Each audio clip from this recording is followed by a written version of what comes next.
بسم اللہ الرحمن الرحیم الحمدللہ والصلاة والسلام علی خیر خلق اللہ اما بعد فقال الامام البخاری رحمہ اللہ تعالی باب بنیان المسجد۔ صحیح بخاری کتاب الصلاۃ ہم پڑھ رہے ہیں، جس میں امام بخاری رحمۃ اللہ علیہ مساجد کے متعلقہ کچھ احکام ذکر کر رہے ہیں، اور اس میں جو حدیث نمبر 446 پر جو انہوں نے عنوان قائم کیا ہے وہ ہے باب بنیان المسجد، مسجد کی تعمیر کرنا، اور اس میں کچھ آثار ہیں صحابہ کرام کے، اور اس کے بعد پھر انہوں نے حدیث ذکر کی ہے۔ فرماتے ہیں وقال ابو سعید کان سقف المسجد من جرید النخل، کہ نبی مکرم صلی اللہ علیہ وسلم کی جو مسجد تھی، مسجد نبوی صلی اللہ علیہ وسلم، تو وہ کھجور کی جو ٹہنیاں تھی اس سے وہ اس کی چھت بنائی گئی تھی۔ اور اسی طریقے سے وَأَمَرَ عُمَرُ بِبِنَاءِ الْمَسْجِدِ، اور جو مسجد کا سیدنا عمر رضی اللہ تعالیٰ عنہ نے اپنے دور میں مسجد کو تعمیر کرنے کا حکم دیا کہ بھئی مسجد کی تعمیر کی جائے۔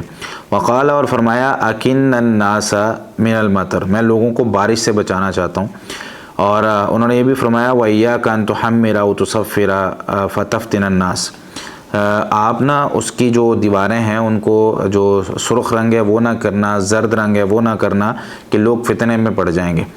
اور اسی طریقے سے اس کی میں شرح تھوڑا جو ہے نا وہ یہ آثار بیان کرنے کے بعد کرتا ہوں۔ وقال انس، اور انس رضی اللہ تعالیٰ عنہ فرماتے ہیں کہ يتباهون بها ثم لا يعمرونها الا قليلا، لوگوں کو اگر اس طرح کی مسجد بنا دی جائے جس میں بہت خرچہ ہوا ہو، اور لوگ جو ہیں وہ ایک دوسرے سے اس غرض سے کہ عبادت سے زیادہ آپس میں ان لوگوں کا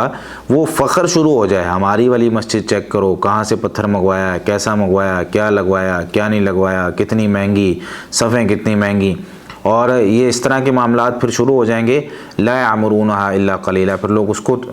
آباد نہیں کریں گے، بہت کم لوگ ہوں گے جو اس میں نماز پڑھنے کی غرض سے آئیں گے، باقی صرف لوگوں کو وزٹ کروانے کے لیے دیکھو جی یہ مسجد ہے، اس پر اتنا خرچہ کیا گیا ہے، یہ مسجد ہے، آؤ اس کو وزٹ کرو، تو اس طرح کا ماحول ایک بن جائے گا۔ وقال ابن عباس، اور سیدنا عبداللہ بن عباس رضی اللہ تعالیٰ عنہ فرماتے ہیں لَتُزَخْرِفُنَّهَا كَمَا زَخْرَفَتِ الْيَهُودُ وَالنَّصَارَى، تم بھی مسجدوں کو ایسے خوبصورت بنانے کی کوشش کرو گے جیسے یہود و نصارہ نے اس کو خوبصورت بنایا۔ تو یہ کچھ آثار ذکر کیے ہیں، اس کے بعد حدیث جو ذکر کی ہے 446 نمبر پر، جس میں سیدنا عبداللہ بن عمر رضی اللہ تعالیٰ عنہ فرماتے ہیں کہ ان المسجد کان علی عہد رسول اللہ صلی اللہ علیہ وسلم مبنیا باللبن، نبی مکرم صلی اللہ علیہ وسلم کے دور میں جو مسجد نبوی تھی اس کو کچی اینٹوں سے بنایا گیا تھا۔ وسقف الجرید، اور اس کی جو چھت تھی وہ کھجور کے پتے اور کھجور کے جو تنے ہوتے ہیں ان سے بنائی گئی تھی۔ وعمودہ خشب النخل، اور کھجور کے ہی جو ٹہنیاں تھی اسی سے اس کے ستون بنائے گئے۔ فلم یزد فیہ ابو بکر شیئا، اور سیدنا ابو بکر رضی اللہ تعالیٰ عنہ نے جب اپنے دور میں ان کو ضرورت محسوس ہوئی تو انہوں نے اس میں کوئی تبدیلی نہیں کی، وہ اسی طریقے سے قائم رہی۔ وزادہ فیہ عمر، اور عمر رضی اللہ تعالیٰ عنہ نے اس میں اضافہ کیا اور اس کو بڑا کیا، اس کو جو ہے وہ اس کی توسیع کی، کیونکہ صحابہ کرام کی تعداد بڑھ گئی تھی۔ وَبَنَاهُ عَلَى بُنْيَانِهِ فِي عَهْدِ رَسُولِ اللَّهِ صلی اللہ علیہ وسلم بِاللَّبِنِ وَالْجَرِيدِ وَعَادَ عُمُودَهُ خَشَبًا، اور سیدنا عمر رضی اللہ تعالیٰ عنہ نے جیسے نبی کریم صلی اللہ علیہ وسلم کے دور میں اس کی عمارت بنی ہوئی تھی ویسی بنائی، کچی اینٹوں کے ساتھ، اور کھجور اور اس کے تنے سارے وہ لکڑی کے ہی بنائے۔ ثم غیرہ عثمان فزاد فیہ زیادۃ کثیرۃ، پھر سیدنا عثمان رضی اللہ تعالیٰ عنہ کے دور میں جب پھر مسجد کی صحابہ کرام کی تعداد بڑھ گئی، مسجد چھوٹی ہو گئی، تو پھر جب اس کی توسیع کی ضرورت پڑی تو اس میں کچھ زیادہ تبدیلیاں جو ہیں وہ سیدنا عثمان رضی اللہ تعالیٰ عنہ نے اپنے دور میں کی۔ وَبَنَا جِدَارَهُ بِالْحِجَارَةِ الْمَنْقُوشَةِ، تو انہوں نے اس کی جو دیواریں تھیں وہ نقش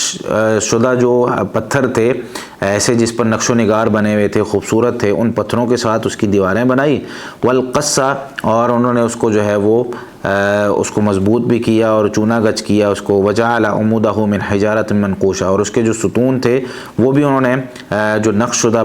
پتھر تھے اس سے بنائے۔ وَسَقَفُهُ بِالسَّاج، اور انہوں نے اس کی جو چھت تھی وہ ساج کے ساتھ بنائی۔ ساج جو ہے یہ ایک درخت ہوتا ہے، اس کو ساگوان کا درخت بھی کہتے ہیں، یا ساگوان کی لکڑی کے ساتھ جو ہے وہ اس کو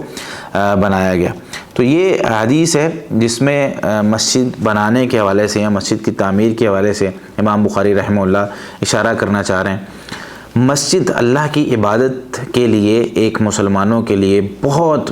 بڑی ایک اہمیت کی حامل ہے ان کی زندگی میں۔ نبی کریم صلی اللہ علیہ وسلم جب مدینہ تشریف لائے تو آپ صلی اللہ علیہ وسلم نے وہاں پر مسجد نبوی کی تعمیر اپنے اور صحابہ کرام کے گھر سے پہلے کی۔ مسجد نبوی تعمیر ہوئی اور اس کا جو طریقہ کار تھا وہ آپ نے حدیث میں سنا کہ کچی اینٹیں اس میں استعمال ہوئی، لکڑی ستون اور درخت لگانے، اس کی جو چھت ہے وہ بھی درخت کی لکڑیوں کے ساتھ جو ہے وہ اس کو بنائے گئے اور اس میں بہت زیادہ خرچہ نہیں کیا گیا۔ اور احادیث میں مختلف احادیث میں آپ نے یہ بہت دفعہ سنا بھی ہوگا کہ نبی کریم صلی اللہ علیہ وسلم جو ہے جب لیلۃ القدر کو تلاش کر رہے تھے اس رات بارش ہوئی، جو پانی مسجد کے اندر بھی آیا، چھت اس طرح کی تھی کہ پانی اس میں سے کراس کر جاتا تھا، تو آپ صلی اللہ علیہ وسلم کے چہرے پر یا سر پر جو ہے وہ کیچڑ لگا ہوا تھا اس بارش کی وجہ سے۔ اور صحابہ کرام گرمیوں میں دھوپ کی وجہ سے وہ اپنے رومال اور کپڑے رکھ کے، ہاتھ رکھ کے پھر سجدے کیا کرتے تھے، یعنی گرمی ڈائریکٹلی بھی مسجد کے اندر آتی تھی۔ تو یہ ساری چیزیں جو ہے وہ اس چیز پر دلالت کرتی کہ مسجدیں کچی ہوا کرتی تھی اور مسجدیں اللہ کے ذکر کے لیے ایک خاص جگہ کی جاتی تھی، اس میں اللہ کا ذکر کیا جاتا تھا۔ پھر آہستہ آہستہ دور گزرتا گیا اور لوگ جو ہیں وہ ماڈرن ہونے لگے اور ان چیزوں کو جو ہے وہ مسجد کو عبادت کی غرض سے نکال کے اور بہت سے مقاصد کے لیے استعمال کیا جانے لگا۔ اور نبی کریم صلی اللہ علیہ وسلم کے دور میں بھی بہت ساری کاموں کے لیے مسجد کو استعمال کرتے تھے، لیکن مسجد کو مضبوط بنانا اس میں کوئی حرج والی بات نہیں، مسجد میں نقش و نگار کروانا اس میں کوئی حرج والی بات نہیں، سیدنا عثمان رضی اللہ عنہ نے کروایا۔ لیکن ولید بن عبد الملک بن مروان تاریخی روایات میں یہ بات آتی ہے کہ سب سے پہلا یہ شخص تھا جس نے مسجد کو بہت ہی زیادہ آراستہ کر دیا، اور یہ صحابہ کرام کا بالکل آخری دور تھا، اور کچھ صحابہ کرام نے ان کو تنقید بھی کی، منع بھی کیا اس چیز سے کہ مسجدوں کو اس طرح نہ بنائیں۔ مسجدوں میں ایسے پتھروں کا استعمال کرنا یا ایسی چیزیں استعمال کرنا جس سے تکبر آ سکتا ہے، جس سے فخر آ سکتا ہے، جس سے انسان جو ہے اور فخر کرے، اگر بندہ فخر کرنا بھی شروع کر دے تو یہ تو پھر بہت آگے کا لیول ہو جاتا ہے، اور یہ منع ہے اسلام میں کہ بھئی مسجدوں کو بھی بندہ جو ہے وہ اس لیے تعمیر کرے، ہاں ضرورت کی ہر چیز اس میں رکھیں، اے سی کی ضرورت ہے وہ لگائیں، دیواریں اچھی صاف ستھری ہونی چاہیے، صفائی تو بالکل اولین جو ہے وہ ضرورت ہے، اور مسلمانوں کے لیے نبی کریم صلی اللہ علیہ وسلم نے جس طرح کے حکم دیا طہور شطر الایمان کہ جو پاکیزگی ہے وہ نصف ایمان ہے، آدھا ایمان ہے، تو یہ چیز جو ہے وہ ضروری ہے کہ بندہ جو ہے وہ اپنا یہ سارے معاملات جو ہے وہ صاف ستھرے رکھے،